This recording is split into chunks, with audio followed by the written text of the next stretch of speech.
Hi, I am Samyogi. Welcome to the Krishnamurti podcast. Today is October 4th, 2025, and this is episode 70.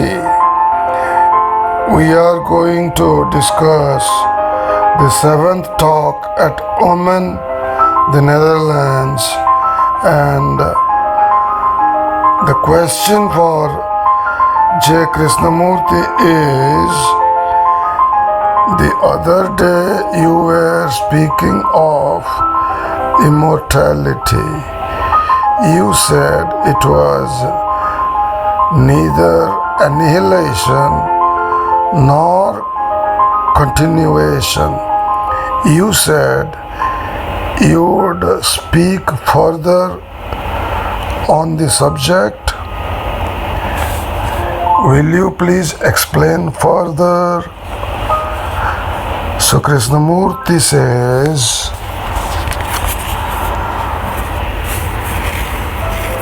we are conscious only, at least for the major part of our day, of duality.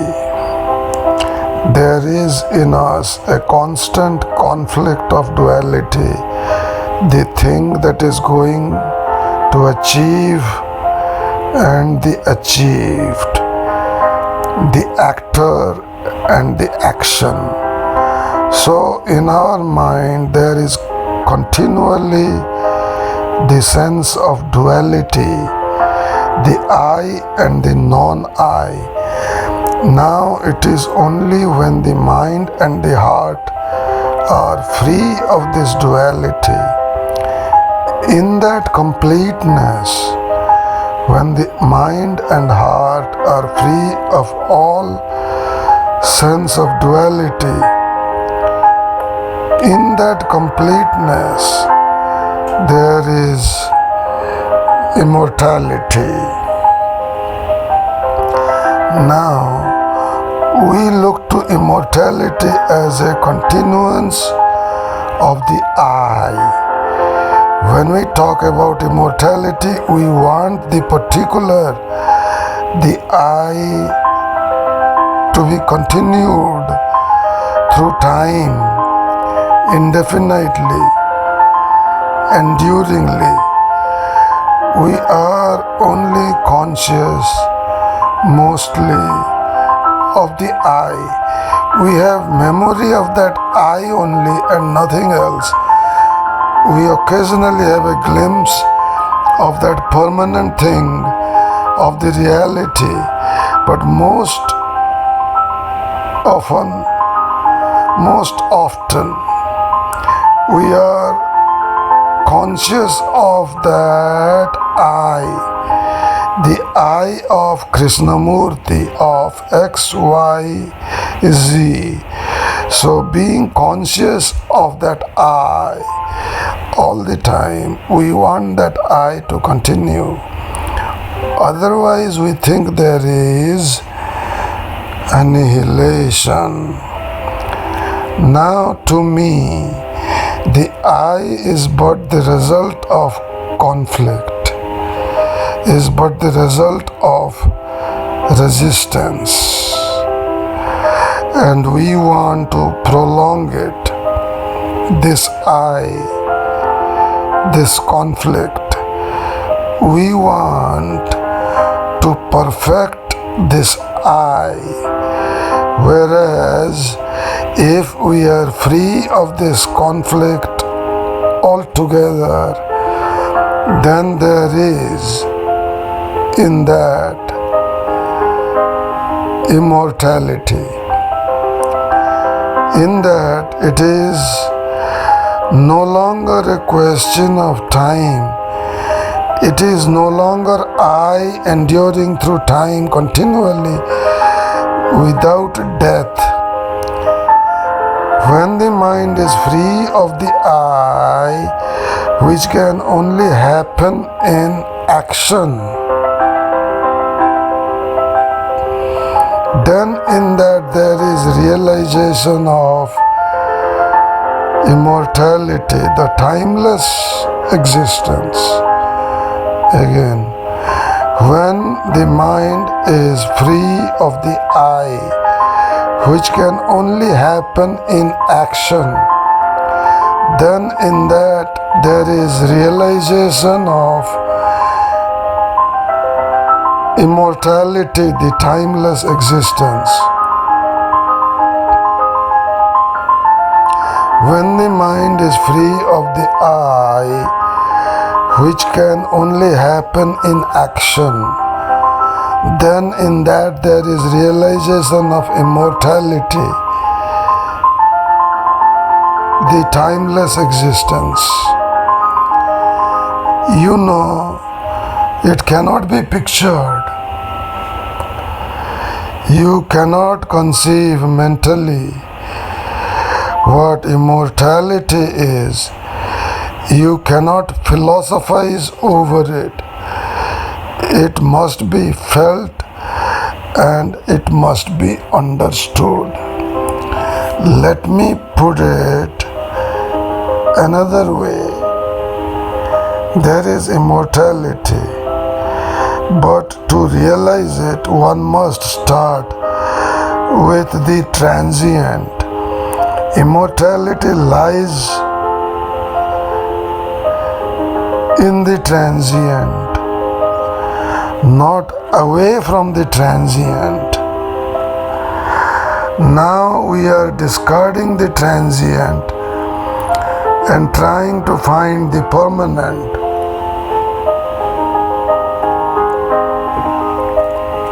Whereas I say, look to the transient, look to the transient, and you will find the permanent. Because when you discover what the transient values of your action are, born of mind and heart,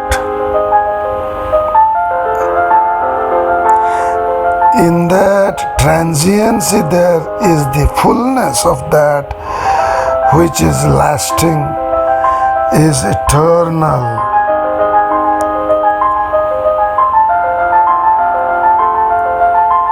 Inherently in the transient itself is the permanent. We look to immortality as a means of escape or as an end to be arrived at through successive series of experiences. To me, immortality is to be free of all sense of conflict. And you can only be free of the sense of conflict when you have understood right values. And to understand right values, you must know all the transiency about you.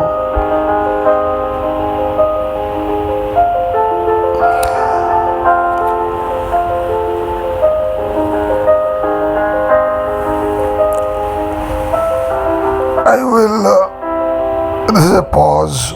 The answer to the question, which was more of a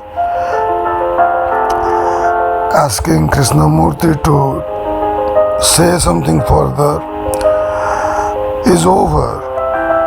And I was going to explain right values vis-a-vis the society that we live in, based on prior podcasts. Krishnamurti's talks in Italy, before he started this series of talks in the Netherlands at Oman. But I'll let you reflect on it and let your mind work on it as I read the second question and answer. Question. We evade painful or unpleasant experiences. How can we be interested in all experiences? Krishnamurti replies, why does one evade experience? Because one is afraid that one shall not gather the full meaning of that experience. Because one cannot gather the full significance of that experience, one suffers. Therefore, one avoids it, and hence you choose experiences which are pleasant and experiences which are unpleasant out of fear. Therefore, the experiences that you choose do not yield their full significance. You can only meet experiences without fear when you are not looking to gather the result from that experience.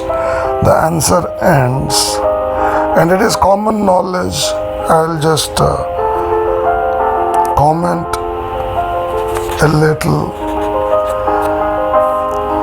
Common experience that everybody seeks pleasure and avoids pain. We all want a pleasant experience, whether it's in travel or in office or with the spouse or while listening even to a podcast. Now, you can only meet experiences without fear when you are not looking to gather the result from that experience. The experience itself is the meditation when there is no experiencer, when there is no observer, when there is only observation. Let's look at, since we have time, very quickly I will go through the third question and answer. Question: is there a natural control of one's thoughts and emotions which is not discipline? Krishnamurti: I went into this pretty thoroughly last week about discipline and the futility of discipline. So I will go briefly over it, and I hope you will understand. Is not self-discipline born of memory? That is, when one does not understand an experience fully, it leaves a mark, and we call that memory, and that memory is all the time trying to mold us in our action. That is, memory acts as a standard to which your mind and heart are trying to be consistent all the time. Hence the necessity for self-discipline. Whereas if you are able to meet every experience with a free mind, with a freshness, then you will understand that experience, and the scratch of memory will not continue to act as a standard. You see, we discipline ourselves because in our action there is division. There is the observer and the actor. The maid that looks or rather the mind that looks and the thing that acts. Therefore, the mind is acting all the time as a guide.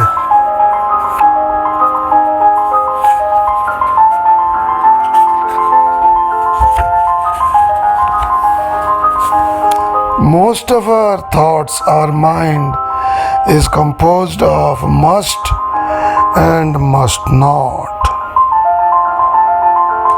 It does not act completely. Mind is a guard which watches over and controls, dominates, and therefore when you act, such action is very limited.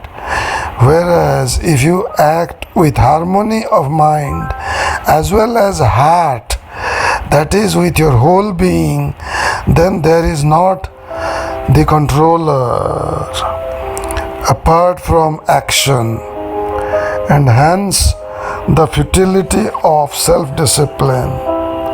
So the answer ends, and with this the podcast ends.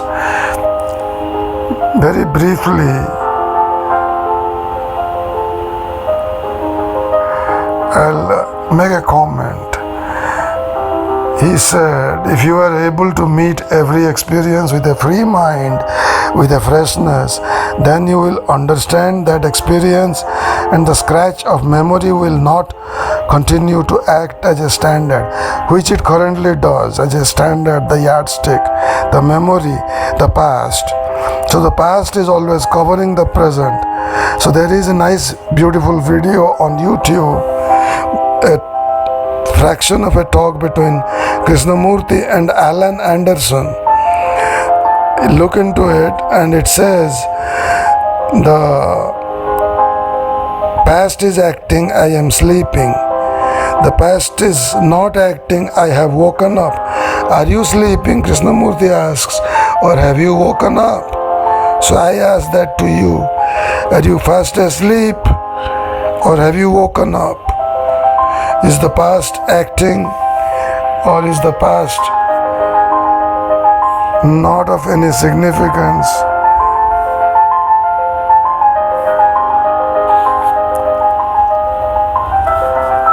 The second point that I wanted to harp on was when Krishnamurti said, most of our thoughts, our mind is composed of must and must not. It does not act completely. Mind is a guard which watches over and controls, dominates, and therefore when you act, such action is very limited. Why? Because it is limited by the mind, by the thought. Whereas if you act with harmony of mind as well as heart, that is with your whole being, then there is not the controller apart from action. So, on must and must not, I believe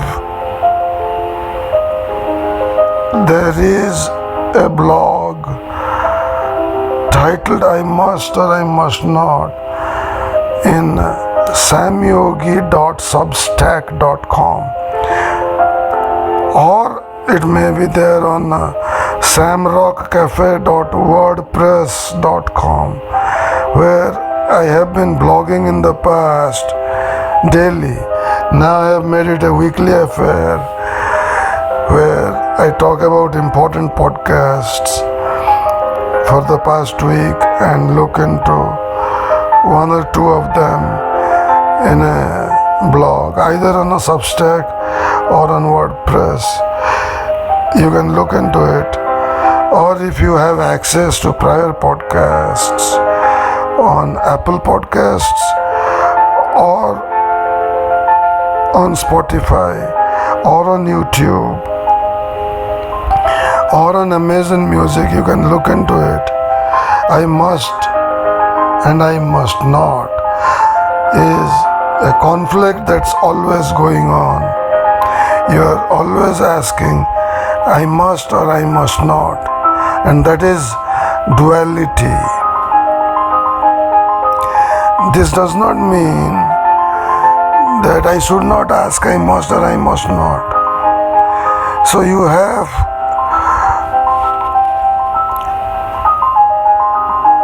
to, what's the right word? You have to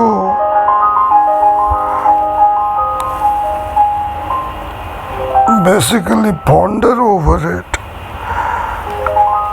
I must or I must not, and from that will come spontaneous action, as Krishnamurti has said, fullness of life, completeness of life, infinite action.